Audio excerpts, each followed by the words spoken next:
এবার কাঁথিতে সামান্য কিছু পেয়ে খুশি থাকতে হলো শুভেন্দুকে। অন্যদিকে তৃণমূল শূন্য পেল পান্ডুয়ায়।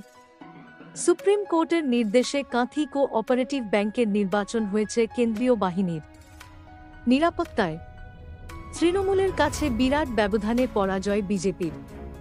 108 আসনের মধ্যে 101টি আসনেই জয়ী হয়েছে তৃণমূল কংগ্রেস। মাত্র 7টি আসন পেয়েছে বিজেপি। অন্যদিকে হুগলির পান্ডুয়ায় সমবায় নির্বাচনে বড় জয় পেল বামেরা। সমবায়ের 1-2টি আসনেই জয়লাভ করে সিপিএম। পান্ডুয়ার ইটাচুনা মান্দারণ সমবায় কৃষি উন্নয়ন সমিতি লিমিটেডের নির্বাচনে একটি আসনে বিনা প্রতিদ্বন্দ্বিতায় জয়লাভ করে সিপিএম। বাকি এক আসনে তৃণমূল ও সিপিএম প্রার্থী দিয়েছিল।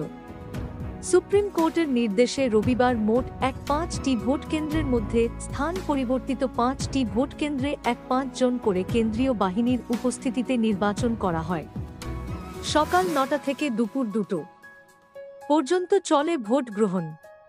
কাঁথি 1, 2, 3, 4 ও এগরা কেন্দ্রে কেন্দ্রীয় বাহিনী মোতায়েন করা হয়।